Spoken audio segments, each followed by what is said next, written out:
so we can present a regular recommendation. Thank you. When you get to the last slide of today's presentation, you'll notice that these recommendations help us draft based on what you hear today, what type of questions would make sense for the full board tomorrow night.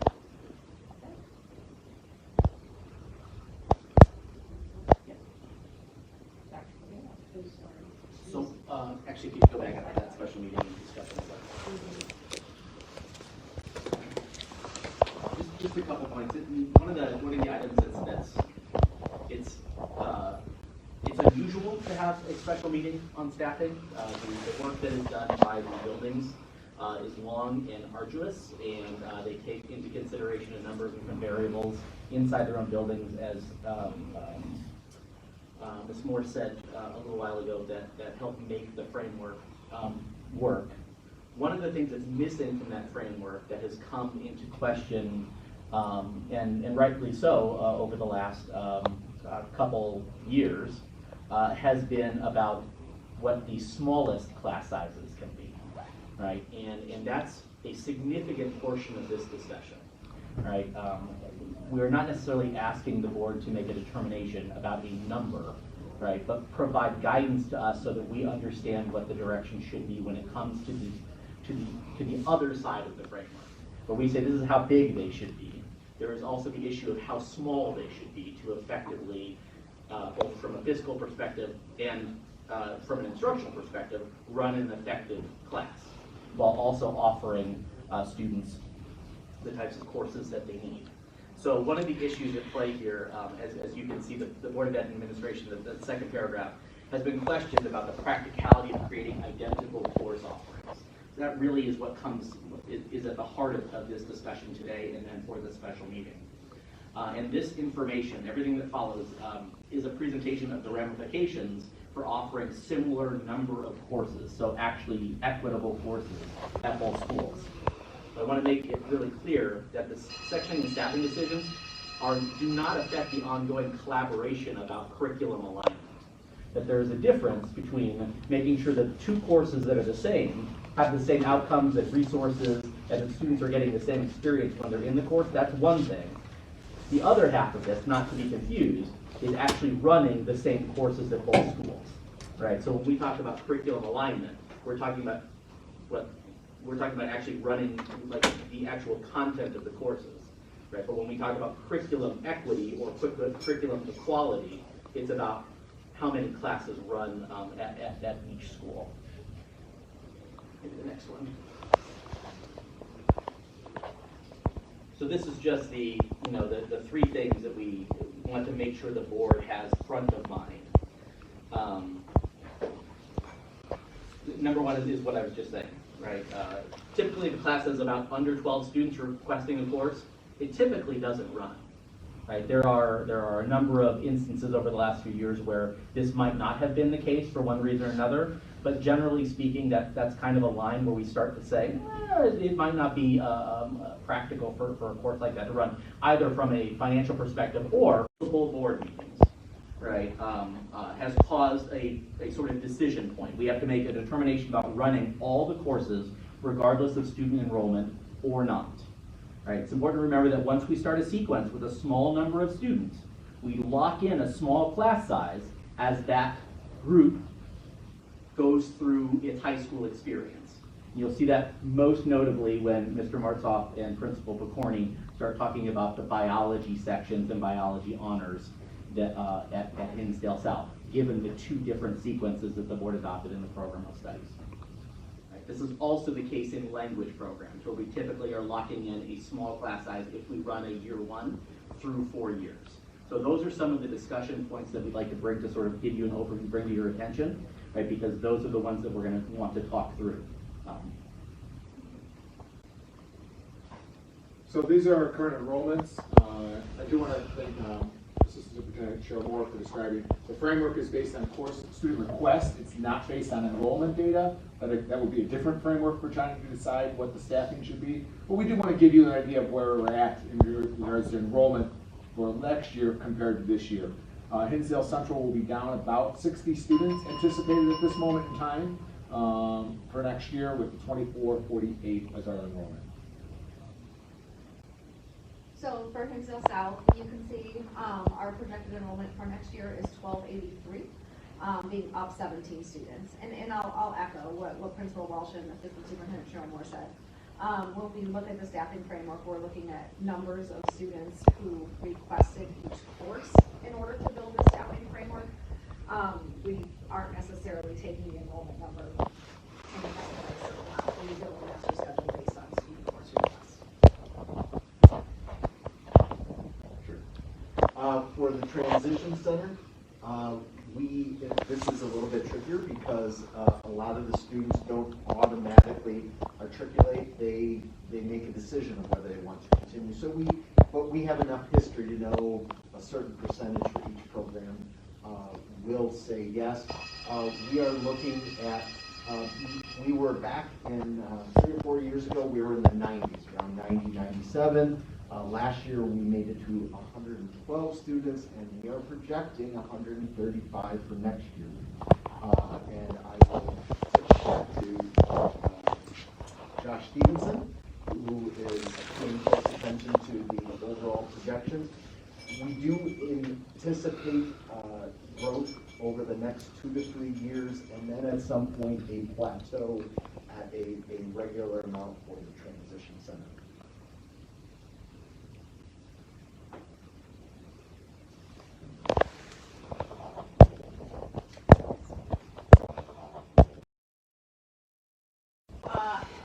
As I shared, a lot of heavy lifting was done through the buildings, and then we came together as a district, I believe, last week. And we have 2 options to present, to discuss, I should say, how this might look. So if you take let's start with the right side, the 22-23 option 2. You can see that would be our traditional staffing model using the framework. So it's considered, we call it a flat staffing model. Hinsdale Central was overall reduction of 1.1 FTE for the district. And that would be if we staff based on, what has traditionally been the framework. As you know, there's the science course sequence as program of studies that has changed at South, as well as the concerns with some of the languages not being offered.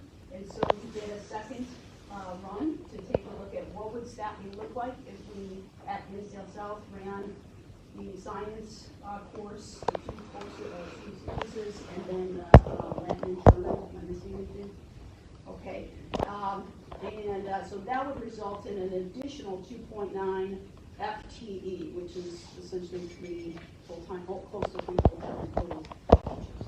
And so as you can see, then that would result in an additional 1.8 FTE across the district. So that's the high-level overview. I think we're going to drill into that to discuss with you how those decisions, how those options evolve. Wait, just a second, you said 2.9, but then you said 1.8 across the district. Can you just explain that? If you add up, so resulting in, so Central stays at a negative 1.5, TC goes up 1.2, Avis still goes down 0.6. When you add all those numbers up, it comes up to 1.8. It's a mathematical calculation. Yeah, you're just adding all the different locations, and you get to a district, we're up 1.8. Yeah. Mm-hmm. So really the only difference is at South. So the South folks are going to be speaking a lot. Any other questions about the high level? Okay, just a reminder that Mr. Stevenson says that each 0.2 FTE is $20,000, correct? Am I right on that? Everybody remember that? So each 0.2 is $20,000 annually. So that's, again, not that it's all about money, but we do have to have that in mind when we're talking about staffing. It's an important factor. So at the transition center, we had mentioned that we are going up again in numbers of students. In fact, I guess I would say it's kind of remarkable that we're going to make a larger request. We do have 2. Number 1, we're trying to solve 2 problems by having 1 role. Number 1 are our social work minutes, our social emotional needs of our students. have increased with their size, and therefore we need somebody who can help meet those needs, provide counseling. We also, it's interesting, at the transition center where we have 2 people who are administrators, but they do everything. They are the principal, the assistant principal, the dean, they do get some dean's assistant. They do a number of hats. And not least of which is actually managing the transportation into the community. So there is a lot going on in their roles, and we wanted to provide support. They have been working extremely hard for a number of years. They need some support, so we're looking at a role that kind of covers both of those things in one. We also are reaching state limits on the speech pathology number of cases, and so we wanted to add a .2 in order to keep that managed appropriately. So most of the next set of slides are about course offerings.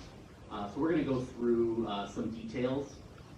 This is more detailed than the presentation has been in the past, but it's because we're asking you to weigh in and provide guidance on a number of pieces here, particularly how to address small class sizes and or what we can think about in the future when we think about courses that actually have 0 requests whatsoever. So one thing to note, and this is very complicated behind the scenes type of stuff, but the simplest way to say it is that we have moved from a scheduling system through the program student information system called eSchool to the system called Infinite Campus, as I think the board is aware.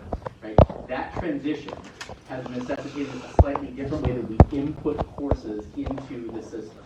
So in the past, where they were year-long courses, because of the way Infinite Campus does scheduling, we have a number of courses that instead of being one line item as one course, it's now 2, semester 1 and semester 2. It provides a little bit of flexibility for student scheduling, as we're also trying to address the issue of students not getting some of their classes. So that helps in that regard, right? But it also complicates the comparison year over year to the number of classes that are being run. So we can talk more about that, but just in general, right, some of the numbers might look a little higher, but we're still going to go through them. But everything that you see is in terms of the Student Information System, Infinite Campus, and semester courses. So there are, at both high schools, 114 courses offered. In the book, every student can choose from those 114. It says 400. I'm sorry, 414 courses. 114, that's ridiculous. Okay, 414 courses. But there are, at Hinsdale Central, 97 courses, right, that is sometimes broken into semesters, right, that are offered only at Central but not at South. And there are 30 courses offered only at South but not at Central. Over the course of the curriculum alignment process, these numbers are going to go down. For example, where you look at art, there are 20 courses at Central and art 10 courses at South. Those courses by next year will be identical, so there will be zeros in that category, right? Because we are combining and condensing some of those courses together. For instance, Jess and Eric, help me out.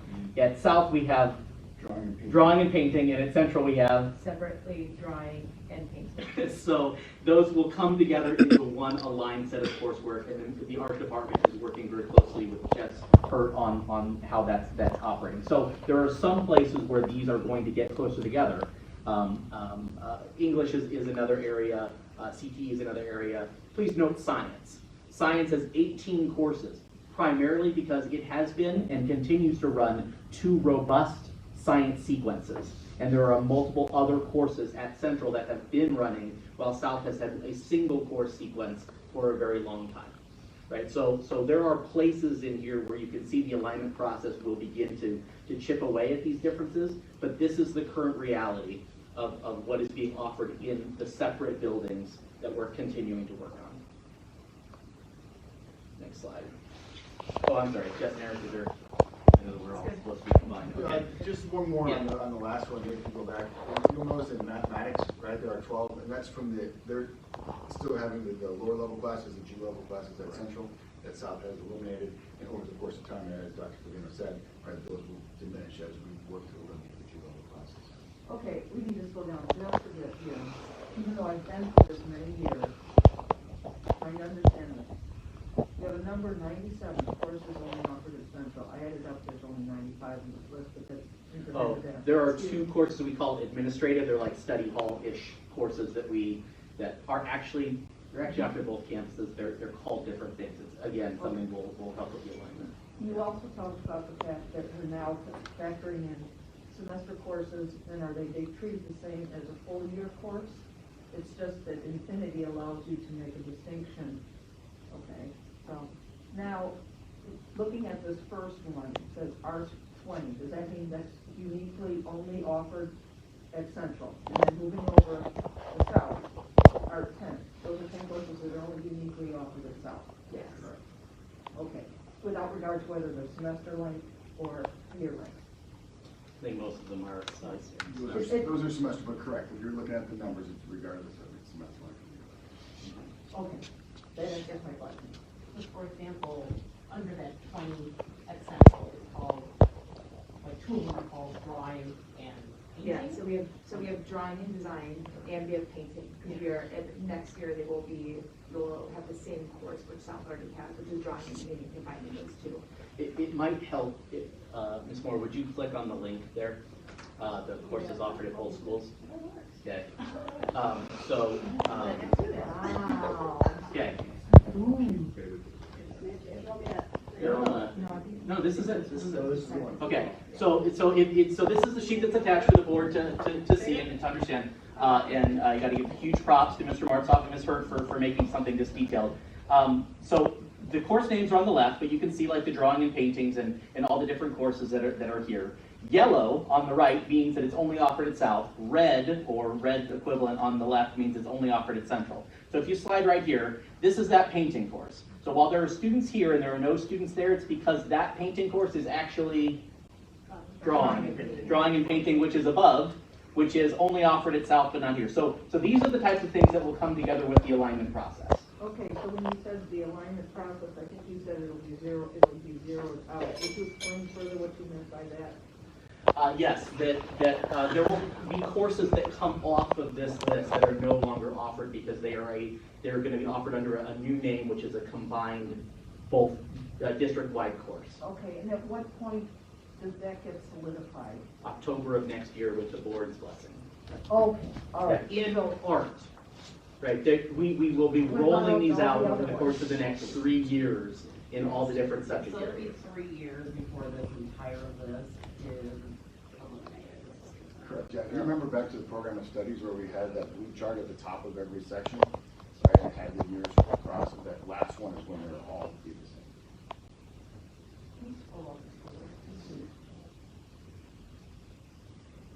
But there is a drawing and painting at Central, an actual. No, But there's no there's students students to in. offer side-by-side comparison, that Oh, course okay. is currently not offered. It is It's- zero, yeah. This link will also be helpful with the next slide where we're talking about courses where no students have requested the class. So you can see that column C and column G are the total number of requests by students that were used to section the classes, right? So actually, so are there other questions about the slide with offerings at just the two campuses? Offerings at right here. The next slide is a companion to this, so that's why. So these are the total number of courses offered on both campuses, but not selected. Meaning that no student said they wanted to be in this course, even though it was offered to them. And that could be for a variety of reasons, but, right, there's a pretty significant difference between the two campuses, and often this is because of the size of the campus, right? There are more students to select the classes at Central than there are at South. Right? So in the case of Central, there are 29 courses where 0 students said they wanted to take it, right? And these are the courses only offered there. So these are not, these are not the courses that aren't offered there and 0 students wanted to take it. For instance, I'm losing the name. We're still with the unique courses, right? We are still Unique with- to a campus. Okay, no, this is both campuses. Oh, okay. Yeah. Right. So But you can see that on the right, there are 218 courses of the 400 plus that were offered that 0 students said they wanted to take, right? Even though those courses were offered to them, right? So this is where some of our disparities come in, and some of our small classes. These are 0 counts, but there are another list, which is on, I believe, the next slide or a couple slides down, where we actually see like 1s and 2s. So there are even more of those. So what are the numbers you need to avoid, so where it says that science? Those are the total number of courses in that department. And remember, those could be semesters. Oh, wait, hold on, now I'm confused, because this seems to imply that 26 art courses, no one, that is correct. That is yeah? correct. No one signed up for 26 of those art courses. Math. 20 math courses, nobody signed up for. Okay. So, I mean, when we start offering all of the same courses, this will be a reality because there just won't be enough students to sign up for these courses. Which is going to occur in, what 3 years' time? No, it's occurring now. Right now, Yeah, okay. yeah. It might get better in 2 or 3 years' time, but we will still have this disparity.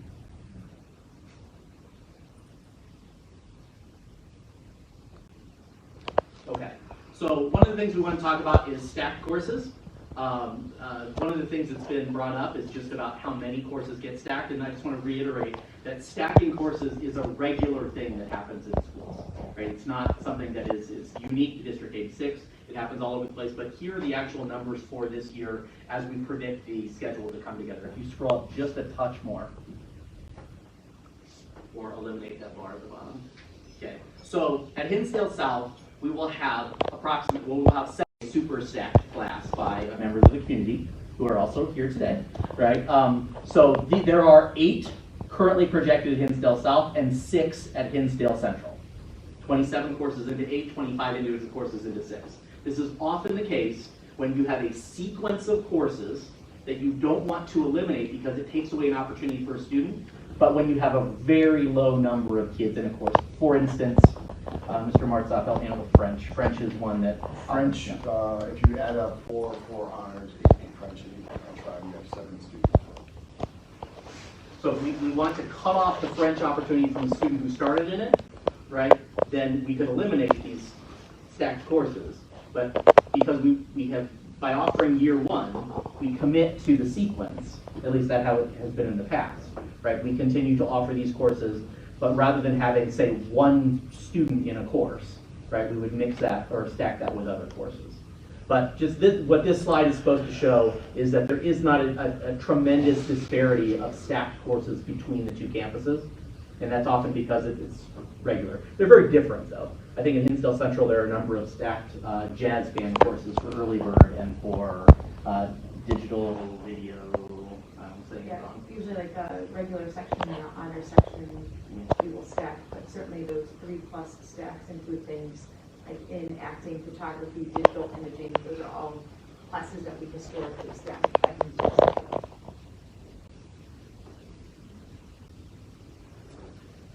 So as I alluded to earlier, these are the classes that had very low numbers. So these aren't in the 0 count that we saw earlier, right? These are classes that had very low numbers to begin with. You can see the on both campuses. Mr. Martzoff, there. No, I guess I would point out the very bottom one on the right, the group exercise, while 15 might appear like it's enough to run a typical general education class. This is a physical education class in which our parameters are at 43, plus or minus 2, so it drops it way below what our normal parameters would be for that class. The same would be with lifetime exercise. So one thing to note here is that you can see that there are some classes that are hovering between 6 and right in the mid single digits, right? So please, something for our discussion later to keep in mind is that typically these are the types of courses that might be cut for both instructional. It's tough to have a very, very small class, right? But also for financial reasons, fiscally responsible reasons. So like AP psychology classes and academic students sounds like classes that probably should be run given who would want to take. For us, academic reading two is a traditional support class for students, and so we did not run it for the past 2 years. And so in order to, because these number of being, 5, we're looking at being low, and so we reallocate our core content interventionists to support those students. We identify those students, get those names of those students to those interventionists, so that way they can help those students with their sophomore year English courses. Because you're right, it is a traditional support course on our campus. So the students are still receiving the services just in a different way. model, delivery model as opposed to a dedicated class, it's more individualized. Yes, so we don't just, Yeah, say, all we're right, not- we know we're not you need to, yeah, exactly, oh, you need this support, but we're not gonna help you. We just changed that delivery model to support. The same is true for South. We have, our academic reading, one teacher is also the one for academic reading. She was the one who talked, recommended these things. And same in discussions with her and with the department chair, the exact same philosophy with it. We know who they are, all right? We will target, and she's also one of the interventionists, right? So we will specifically target those students so that they receive the support. The other piece I want to add, and we'll come back to this slide throughout the presentation, but as was explained, I think in South, we have one model where we have the flat staffing model at 0, which is what, we've typically been directed to do from the board. Also today, we're presenting another proposal that has a 2.9 increase in FTE, and we'll walk through what all of those classes are. In that 2.9 FTE, these are actually the courses that are not included in that 2.9 ask. So this is not the full list of classes that are small. In our 2.9 ask, we have a list of courses, so like multivariable calculus is one of the ones that is in our 2.9 ask on the other list, which is why it's not on this list on slide 12. So essentially, once we go through, here's all of the things that, if we want to run these additional courses with the 2.9 ask, we'll then say, come back to this slide and talk through the reasons why these aren't included in that 2.9. So the reason you just heard about academic reading and Sight Rise is that we believe through an interventionist model that we can support those students in different ways. So what you're saying then is you put forward a recommendation of looking at this list of which ones you think we should consider in that 2.9 increase. Right, these are the ones that are not part of that 2.9.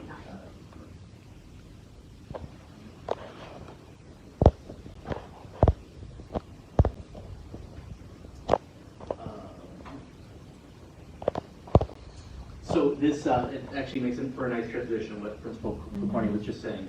The table on the left are the courses that at the building level, they decided to run, even though it was a smaller class. Some of them are stacked together for a variety of reasons, often because they are a sequence of courses that needs to continue, or because it's a foundational course that we cannot support in a different way.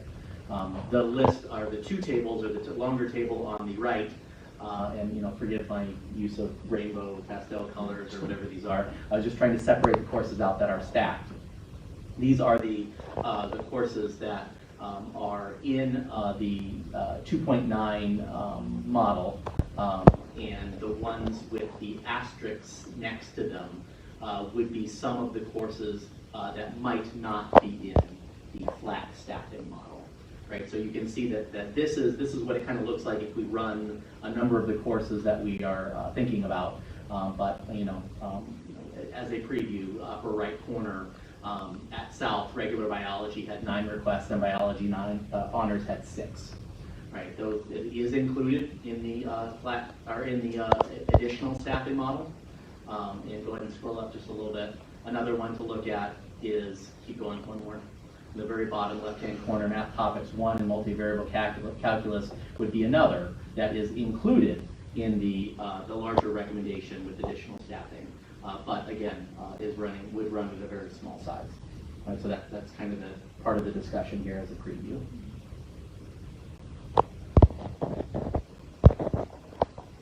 Okay, I'm still trying to.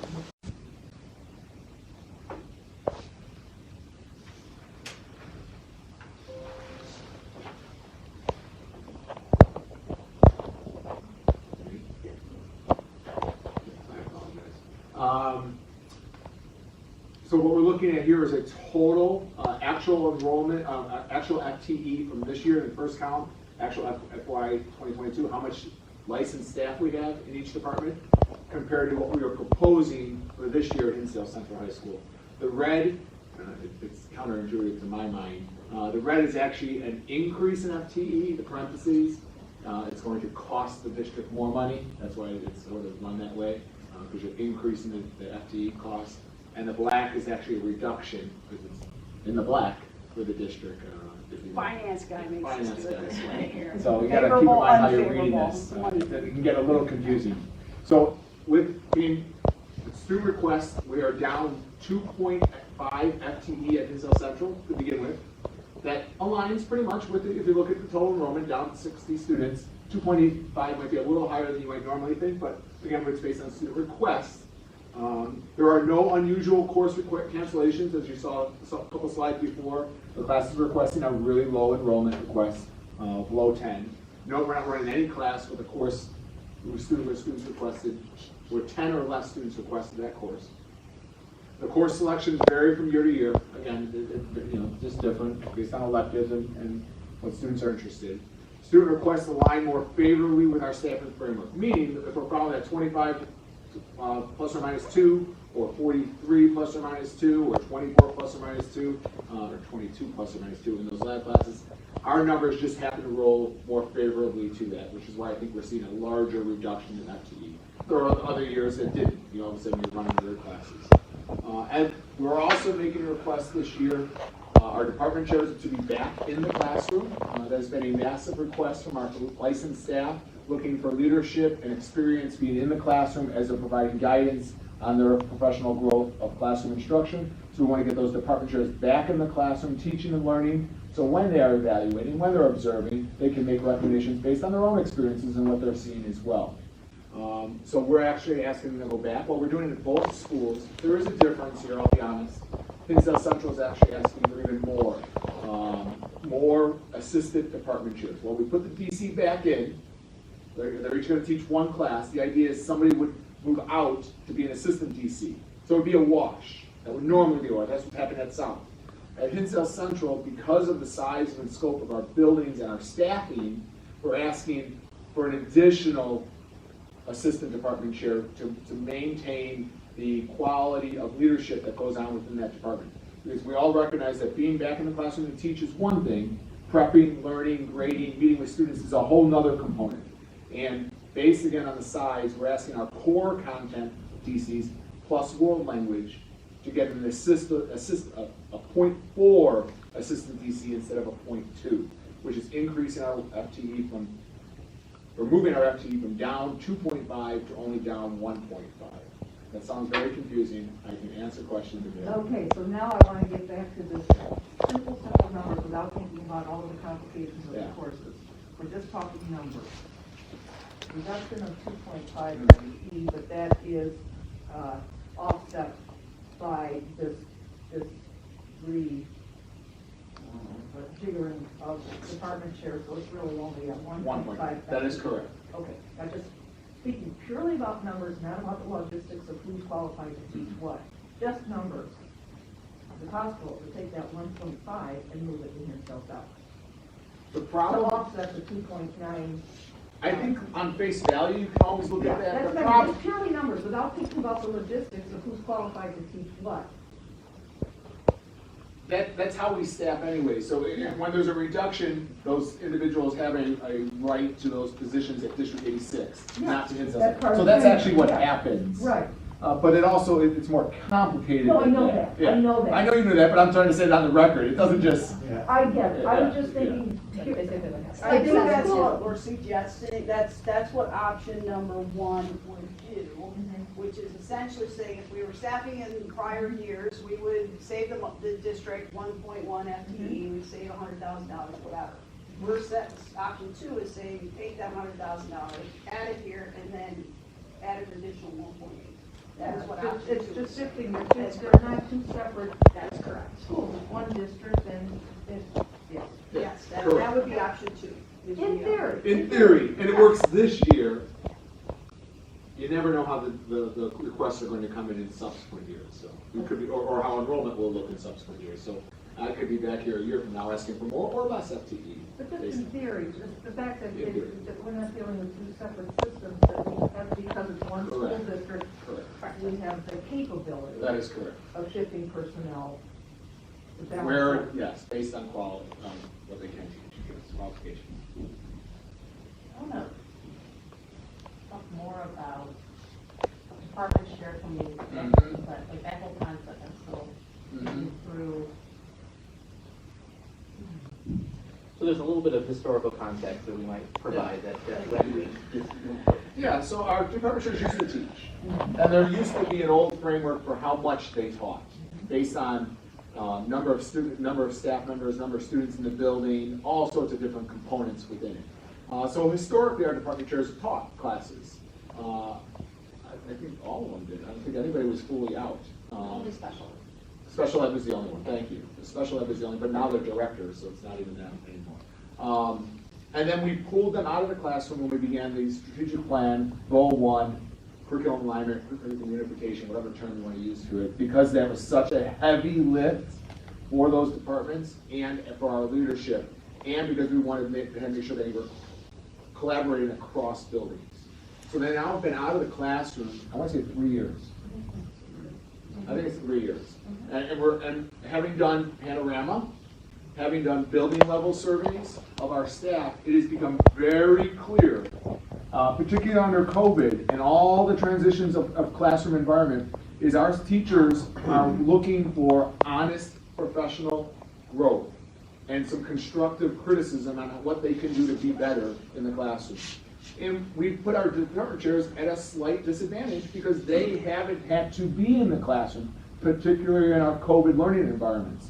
So while they can provide guidance, sometimes that guidance is met with skepticism. I'll leave it at that. And now the department chair is providing that guidance, and no offense to Jess Hurt or myself or Ryan Mado or the other assistant principals, I haven't been in the classroom since 2016, 2006, 2007. So me providing some of that is provided with some skepticism. So they're looking for leadership that can provide them with real hands-on experience of what they've tried in the classroom, what worked and what didn't work, and provide that. So I think that's the goal here, is to get them back in the classroom, as well as get us back to where we used to be of them being in the classroom. What we need to really figure out, we need a little bit more time on this, is what should that framework be in regards to how much FTE they should teach, how much FTE they should be out, and how many assistants they need. And I think we're going to be asking to do that next year. So when we come back at this time next year, we'll have a little bit more concrete example of how that leadership structure should look within each department and within the buildings. I apologize for my verboseness on that, but that's a little historical context. Model at the school Yes. where the department chairs are truly an administrative position and not FTE. Yeah, you're exactly right. And I think what we want is, I don't think we were ready. I don't think, I'll be honest, Jess and I have been advocating for this for a while now to get them back in. I think when we got this feedback back from staff, as projected last week at the board meeting, the Panorama and the building level surveys, we needed to make this change now. The problem is we didn't have the time, and I'll say we didn't have the capacity to really get into what should that framework be for department chairs and assistant department chairs and building leadership. We're asking to do that next year. Give us, from this point now until this point next year, to report back to you on what our recommended model will be for those things. I can kind of add to that. So the department chair shift, it is philosophically the same in both buildings. So in both buildings, every department chair would teach one class. At Hinsdale South, so they go back into teach for point 2, and then we take point 2, and that point 2 goes to an assistant DC. So for us, it's a wash. And that would be consistent with, because they're at Hinsdale South supervising less teachers, that they would have, not less, but the correct, like an ample number of support that's aligned with past practice of how we used to do it before we pulled them out. So at Hinsdale South, the department chair would teach 1, that point 2 would then go to an assistant DC. So for us, it's an FTE even.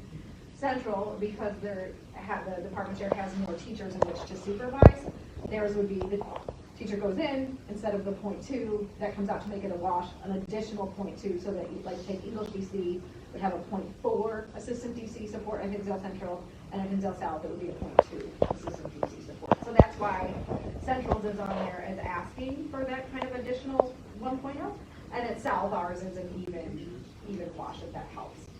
And that is aligned with kind of past practice of how that old framework used to work, like based on the number of teachers you supervise is the number of like release periods you have. So it kind of is a slight return to that framework, like Principal Welsh said, while not at this point in time presenting an actual framework.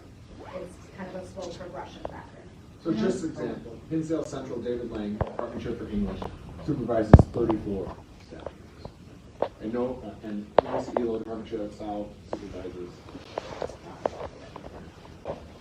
13.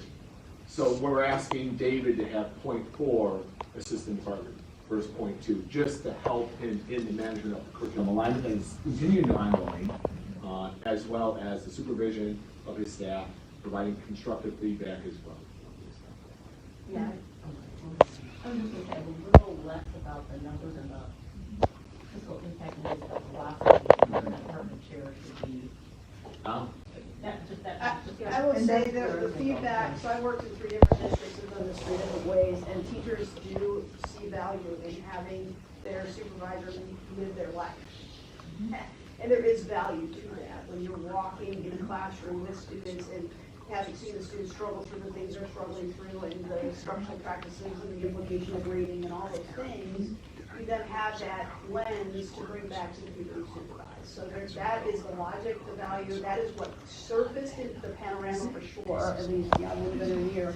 I know it's been quite talked about, but it was loud and clear, and the superintendent roundtables, this is where we've been collectively having this discussion. So that is the rationale and the logic. We need to make teachers better teachers. We need to provide better support to that feedback and coaching component of the panorama survey, which was a low score as well.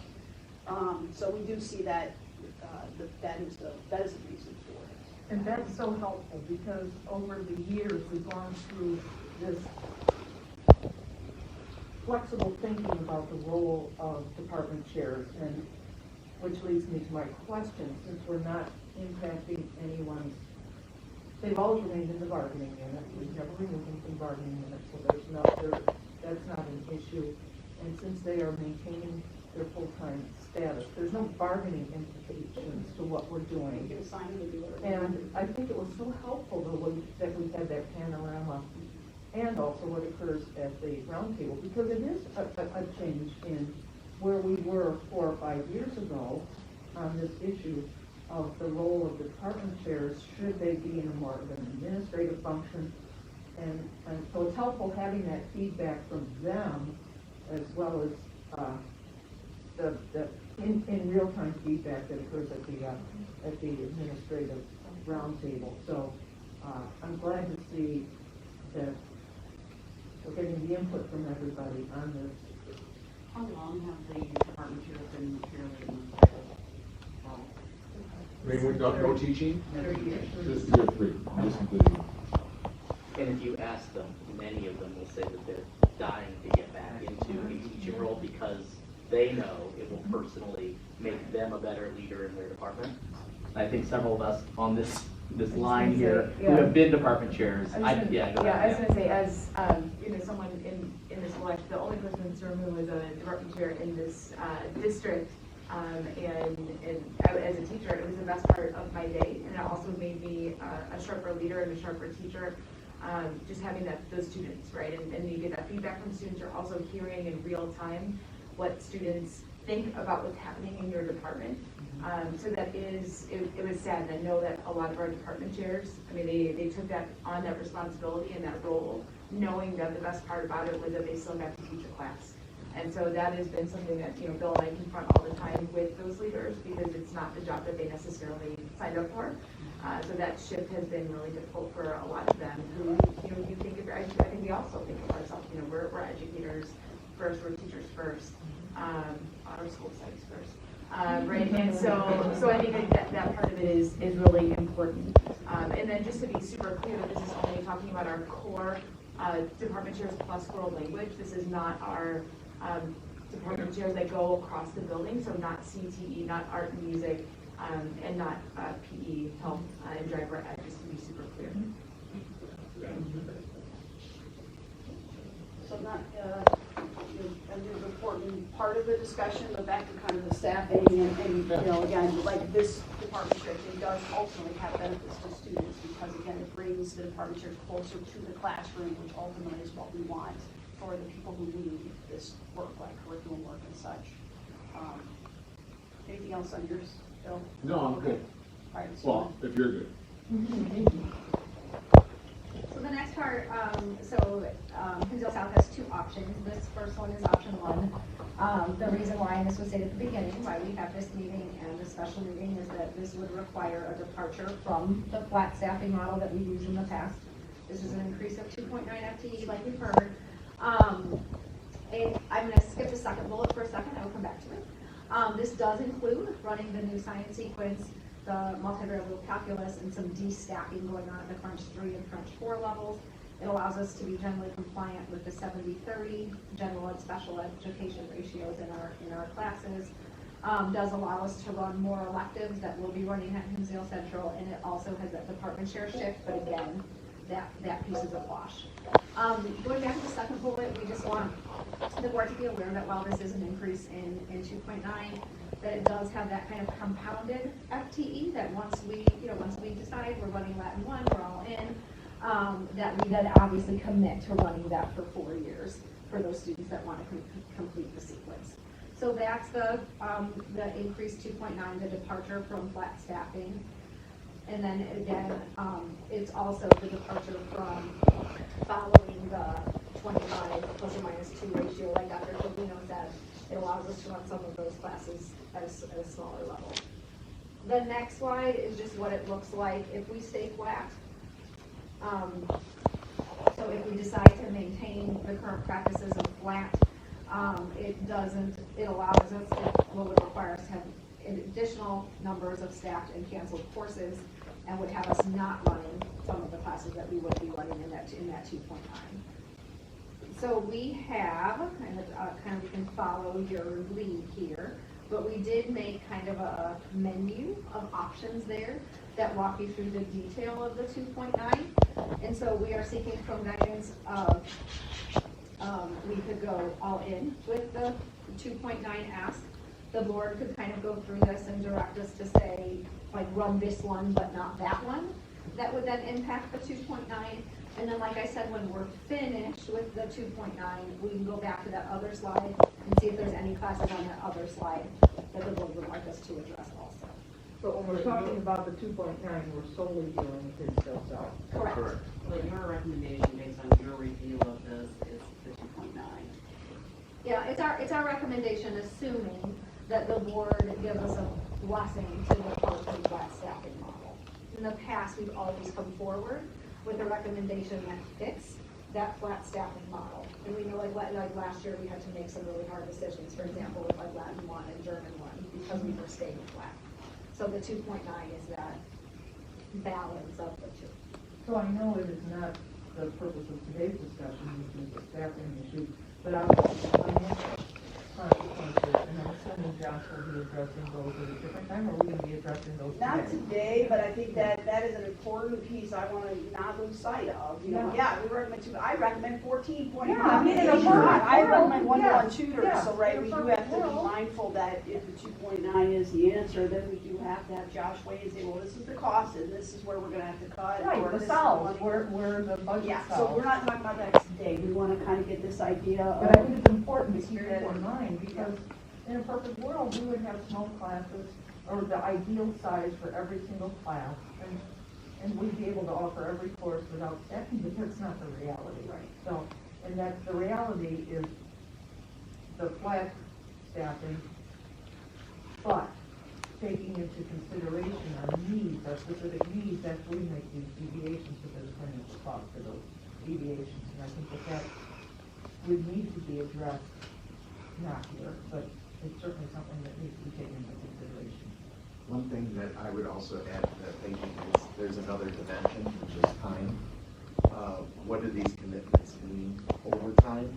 And again, I would just reiterate, it's likely that the transition center will have future requests going forward. And, you know, anything that's committed in other areas is going to create potential conflicts or more difficult choices going forward. I don't think that tells the board what to do. It's just another consideration in making a decision.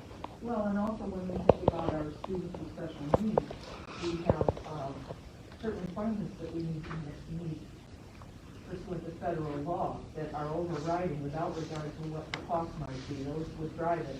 Here we have some discretion when it comes to meeting students with IEPs, meeting their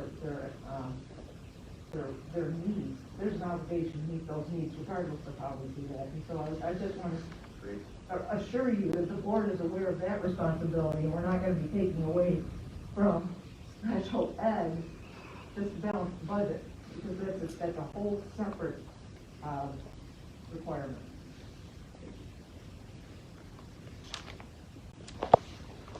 So, we can go through the menu with you if that.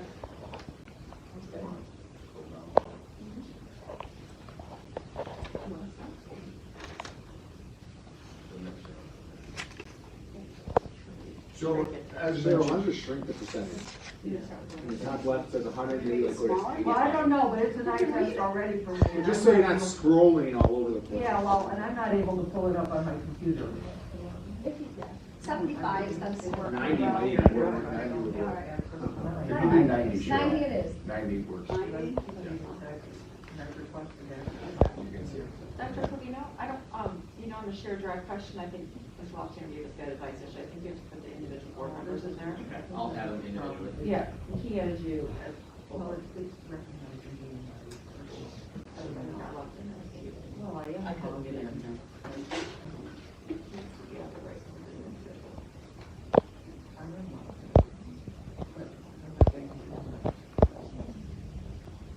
No, here's what I'm about to say.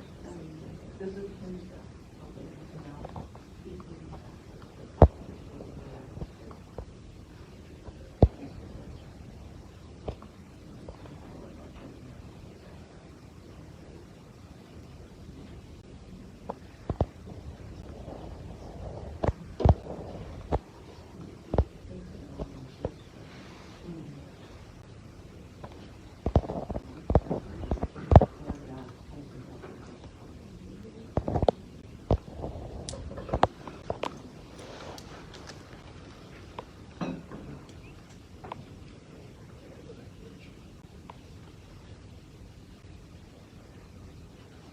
It's gonna take me a minute to add it to 4 different folders, so it'll be, You just let us know if you're ready.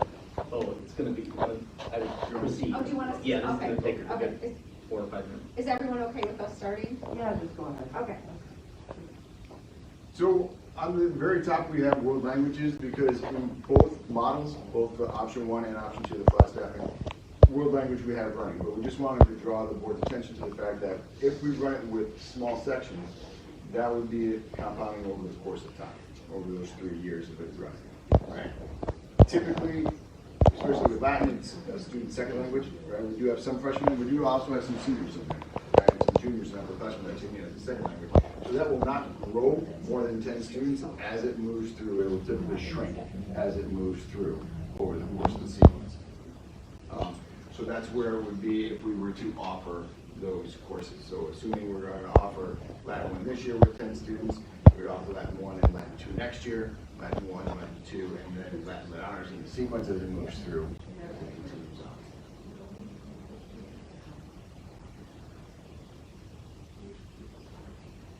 Any questions?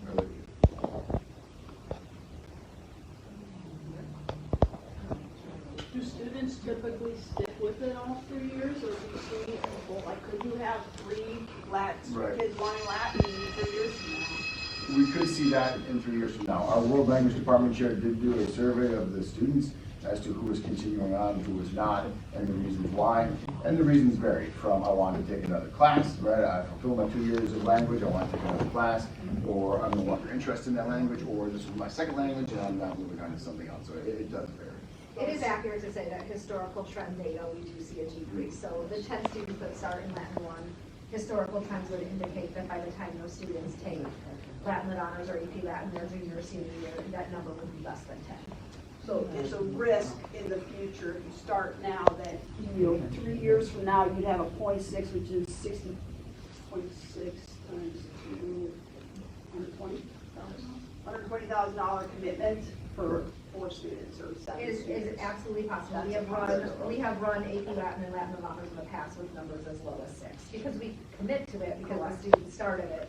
But we just want the board to be aware that is a historical reality based on historical trends. Other questions with German or Latin? German 1 and 1 honors is currently set. There's 13 students that are signed up for it for next year.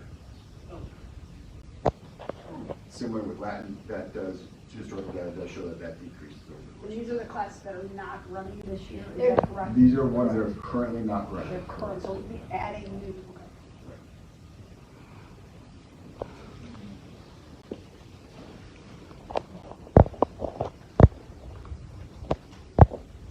Okay. So the next one comes to our science sequence. Through the board's direction in November, we're directed to run both science sequences. As you can see there, the number of students that signed up for biology as freshmen are 9, and the number of students that signed up for biology honors as freshmen is 6. Again, we are committing to, if we run it next year, we are committing to running it for at least 3 years to get them through their sequence. And again, stacking it and moving forward. What's the likelihood that some people may change their mind before school starts? That is a very high likelihood, especially, right, we had numerous discussions of that. I didn't know that as a parent, because my child walked in with 6 students the first day and said, nope, I'm Remember that, obviously, we do our best to avoid them, but students have a choice. So it's possible if there was a conflict, students would choose between, have to choose one of these 2. And it is 100% up to the student which one they choose. So if there ends up being a conflict, and that conflict happens to be in a course that had low enrollment, and then the student chooses not to take the class, that's another risk when you run a class small, you commit to running a class of 6. It is possible that number shrinks.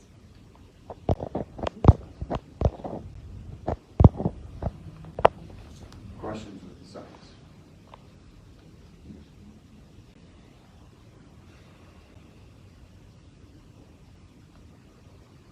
So then we get to the menu portion of it, where it literally is, which would we like to run, right? If we're going to run all of them, that's great. Otherwise, we can choose, and we will use options based on the numbers of students enrolled. First one being multivariable calculus. Good morning, Hinsdale South. My name is Robbie Spang, and I'm back with your daily announcements. We are looking for a technical crew to help with the competition.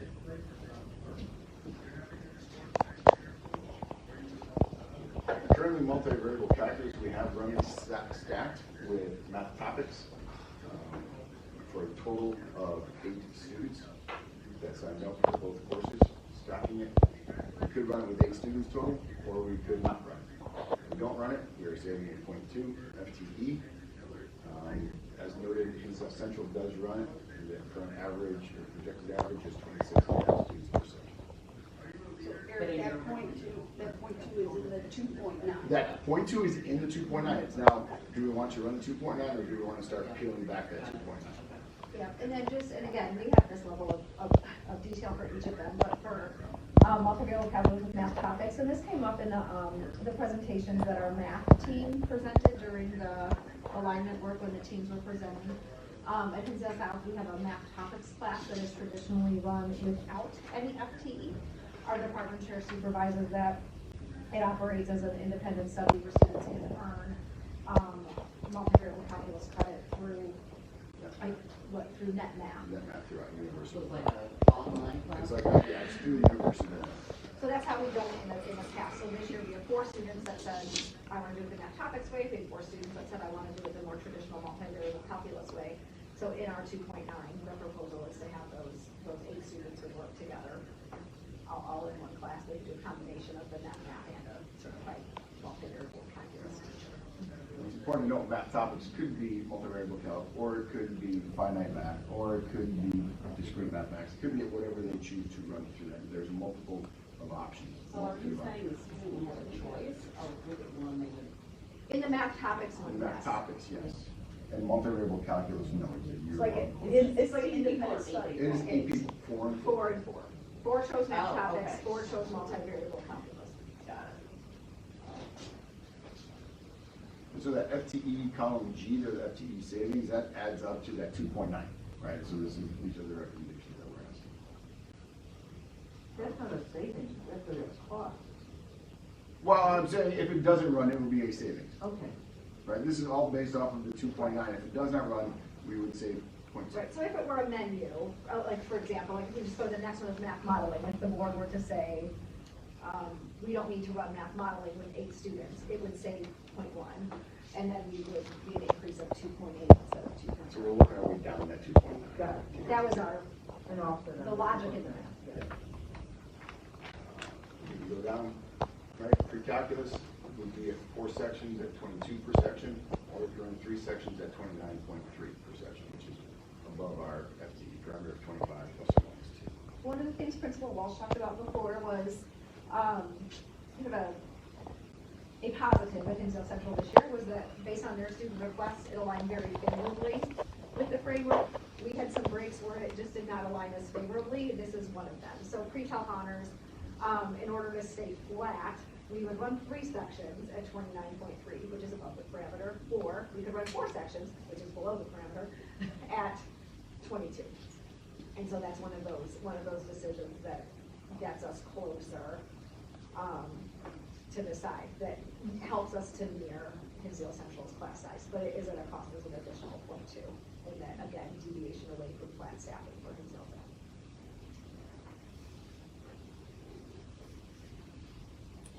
Same would hold for English. We would have AP English Lit and Comp, 5 sections currently under the 2.9 plan, 5 sections at 22.2 per section, or, which currently aligns closer to Central's, or we could run 4 sections at 27.75 per section. The same would follow with English 2. Again, we can do 8 sections at 22.25, or 7 sections at 25.43. Okay. We read on social studies. Global issues, as we mentioned, was an elective that had 13 students. Currently running at Central with 23, give or take, per section. Could run it at 1 section of 13, or we could not run it, which would get us, again, closer to that flat staffing at a savings of 0.1. AP US History follows along with English. And we are running it, we have enough to run it. It's a matter of do we run it 5 sections at 22.4, or do we run it high at 4 sections at 28 per section? Then we get down to the world languages, as we mentioned with French. Typically in years past, we would have super stacked this, as was dubbed, right, for 24 students, which would be French 3 honors, 4 French AP, and French 5 honors, all stacked together in one class of 24. We recommend that we de-stack, I guess, or unstack. Stack less. So we would have 3 and 3 honors, which would mirror the 1 honors and 2 honors that we currently have been doing. And then also a section of 7 students with French 4, French AP, and French 5 honors. The impact would be the increase of 0.2, which would be calculated as part of that 2.9. Correct. Okay. This is helpful. Correct. Seeing the impact of each one of these courses is really helpful. And then we get to art. AP Art History, again, is an elective. Currently, we have it in for 13 students running. Central is running it at 1 section at 19, or at 19 per section, I should say. Or we don't run it. Again, it would be an impact of 0.2, 2.9. Exploring Visual Arts is one of the new courses and also one of the earned honors options. We could run it with 9 students in the section, because it is that earned honors, part of that earned honors pilot, or we could not run it. Again, that's a 0.1 decision.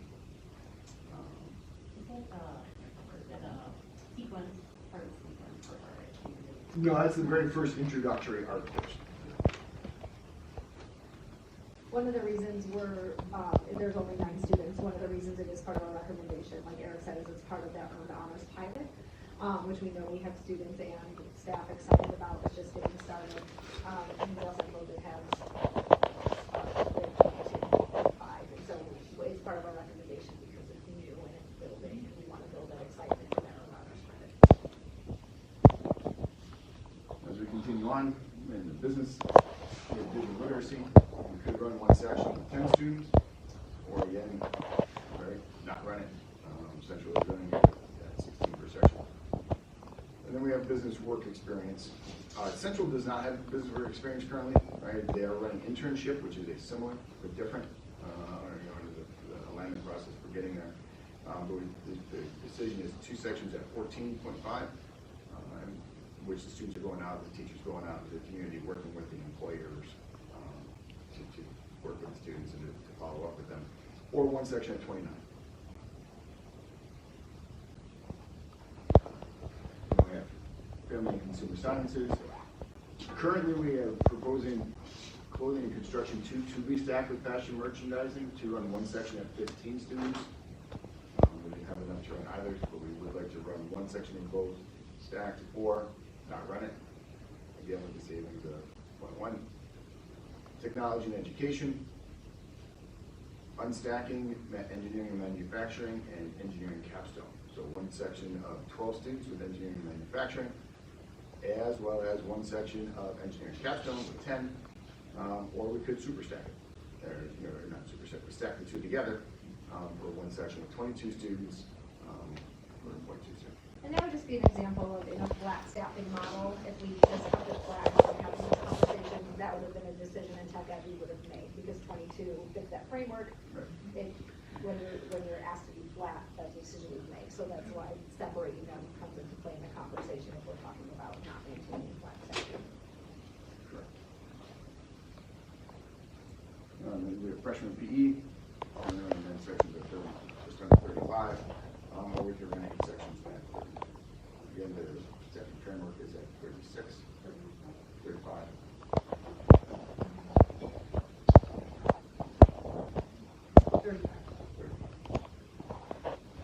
So there you see at the bottom, right, it adds up to, or at least in mine, up there is 2.9, which ties back to slide 12 that we had previously for the board to consider. So I'm gonna go back to slide 12 for just a moment, and then we can. It's actually 13.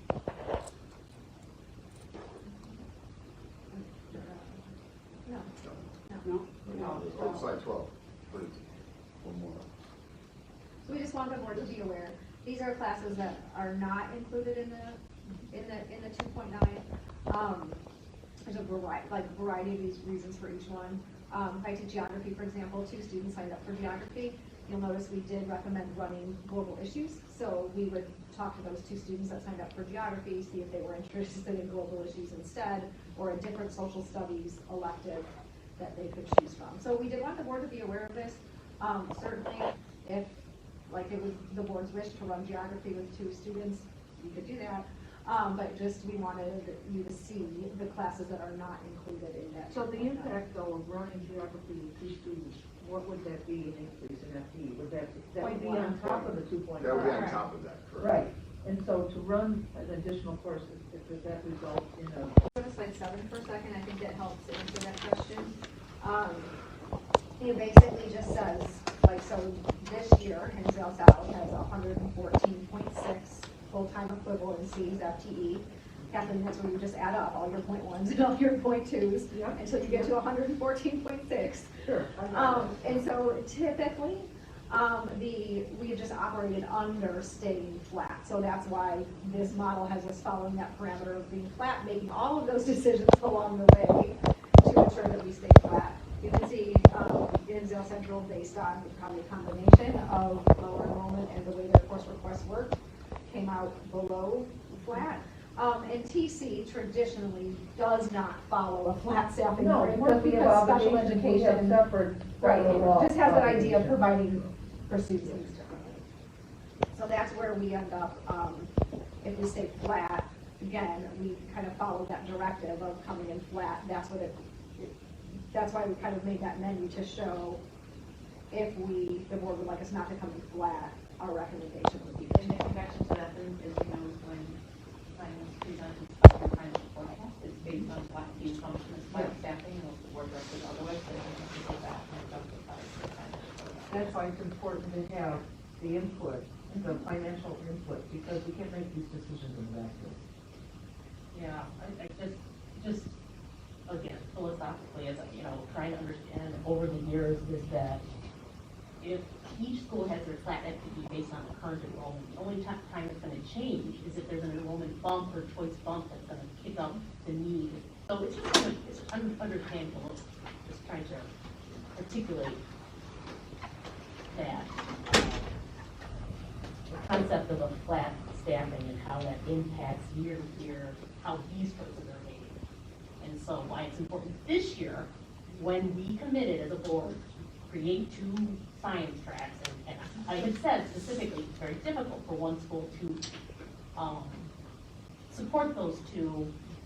If we assign a flat staffing model as we have traditionally, because there was a larger thing to consider in that decision, this is where the rubber hits the road, and we have to make some serious decisions about how we do this. There's cohorts. Consider committee this year, maybe for a moment, 2 years.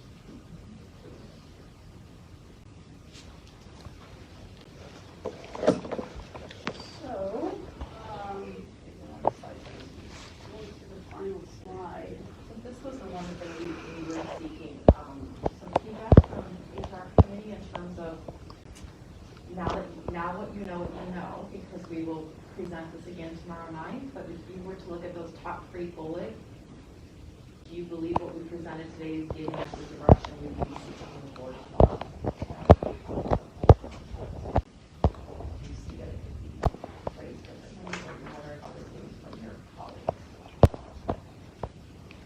I think of the things I was hearing, I don't know that it would be seeking direction, but obviously Josh is aware, Josh met with us last week again, the second time, and so depending on the direction that the board gives, we'll go back to the financial forecast. Well, is there a way to see the financial implications of 2.9, maybe the Josh? 2.9 times 20,000 basically, is the rough.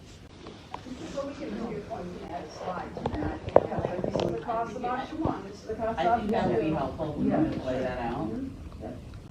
So we're not all getting our calculators Yeah. out and disagreeing on numbers. And including the compound. I think it's the co. Yeah, I think you gotta look at the 1-year financial impact and then to Josh's point, If 5-year you can financial put all of impact. that information, break it out. I just think it's gonna be more efficient, so we don't have everybody calculating. So, well, I disagree, that's not how I come up with the numbers. I think that's just counterproductive. Just give us the numbers and then we are all operating off of the same set of numbers. On one of the slides, your slide back, you showed, maybe it was on the Excel spreadsheet.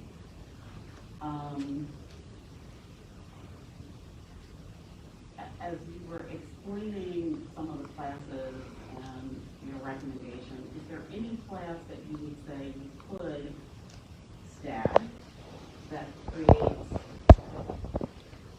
that doesn't impact the learning environment? So like gym, for example, I think was one of the examples where you said you could potentially run it with more students. Does that impact the learning environment by doing that? Or in some other class, are there any classes that you might consider running with a larger group of students that would allow us to maybe minimize that 2.9 and not impact the learning environment? I think they're the ones that are on this list already. So there were ones where we felt like if we were asked to be flat, could we do it? Yes, we could. One of the examples would be their AP US History. So AP US History, we could run 4 sections at 28. The staffing parameter is 25 plus or minus 2. So 28 is not that far off of the staffing parameter. We've certainly run these classes at 28 in the past. And if we ran it at the 28th, then that would save 0.2? Yes, it would. The challenge you're gonna face, just again, from an HR lens, is, so just those teachers have to teach 28, but the math teachers can teach 23. That's why you have a framework. Because we can always tie these decisions back to, well, this is how we did it, and this is why we did it. Right. There always are, there's common sense decisions that you make, which is what some of this is trying to get at. But we do have to be, from my seat, be careful that we have a framework, and if we are going to say social studies classes can be larger, then we better be prepared to explain that to the social studies teachers, and why we think that their learning won't be impacted as much as their math teachers are. Right, because without judgment, it has, this exact model has a teacher that might have a class of 6 and another teacher that might have a class of 28. So to answer your question, the ones that we really looked at and thought about, like, okay, if we're asked to be flat, where are some of those tougher decisions? AP US History is one of them. We would run it at 4 because 28 is not too far out of the framework, at the top edge of the framework is 27. So there's some examples on here that would answer your question. I think all of them fit it. Mathematical modeling is one of those. That's another new math course. It's a kind of a math elective for seniors to choose a different option, a different way to learn math. There's only 8 students in it, but it is part of that, or will be part of our knowledge in the future. Is that right? Part of the rollout and part of the new sequence. This is a new class for our students that is running at Hinsdale Central with 14. With any of these, if we needed to sit down with those 8 students and help them choose a different math class, if those are all decisions that we could make.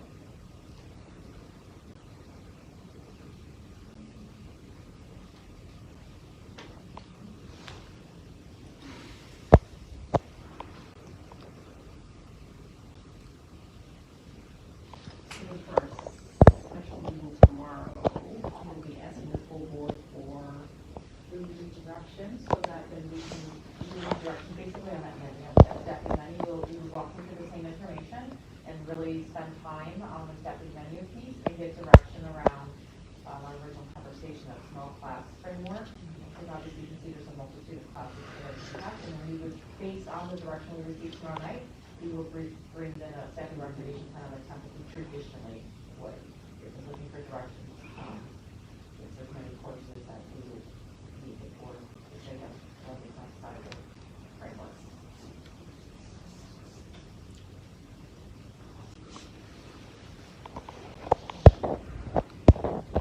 Having that, Tomorrow will be the same, just adding in financial. Or if there's anything else that you'd like us to change or add, we're happy to do that.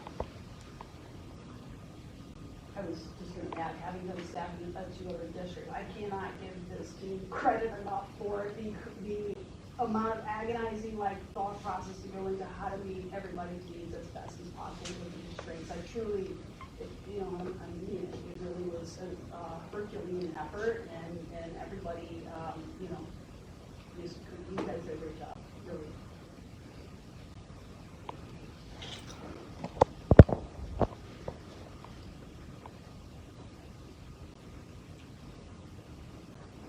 I think I'm hearing we'll add the financial slide, and then other than that, you feel the rest are appropriate, because we will put this slide deck then we'll update it and put it into the special meeting tomorrow for another 2 weeks, because I know you're waiting today.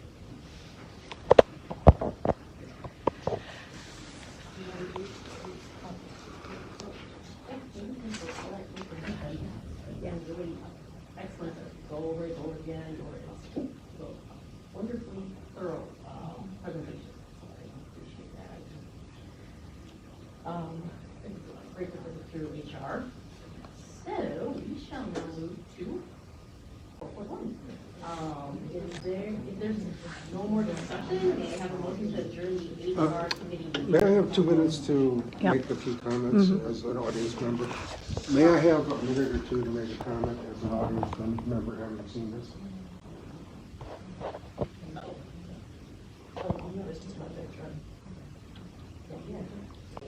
Yeah. All right, thank you. Thanks for the enlightening presentation. I know you're going to put this presentation on tomorrow. Let me show you what's on my mind.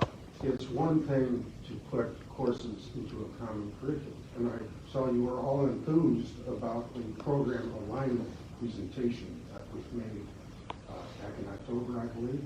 And it was embodied in the programs of studies that you approved in November. Now, if I remember correctly, I saw 417 common courses there. And as the discussion progressed, it seemed to decouple a little bit from that. I want to bring that back. I think it would be useful to the public to understand how many of those 417 courses will be offered at Central and how many of them will be offered at South. I understand all of the rationale that you've gone through here, but I think a threshold question might be that. And if you were able to bring that information to the meeting tomorrow, I think that would clear up a lot of confusion or apprehension in the community. Just give us a list of the courses that are going to run at Central and the courses that are going to run at South.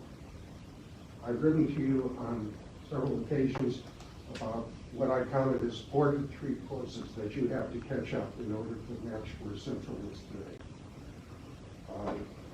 Enough said. I'll see you tomorrow. Are you speaking? Would you mind taping me? I'd like to I have a comment.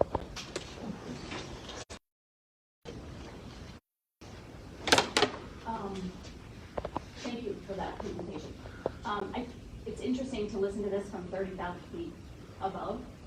I've been following these meetings for a number of years now, and I know it was made the decision to take department chairs out of the classroom. That was about 2.5 years ago. I think that's when Mrs. Prentice started. Now we're saying put them back in. What have we lost? And now it didn't work, and we want to put them back in to fill in the gaps that were created. Please, board, you have to open your eyes and see this. The decisions that are being made, the overall arching leadership decisions that are being made are not sound decisions. We need a more experienced person with better credentials in the slot of the superintendent. All of what was presented here, much of it could have been avoided by taking a different course 2.5 years ago. Thanks.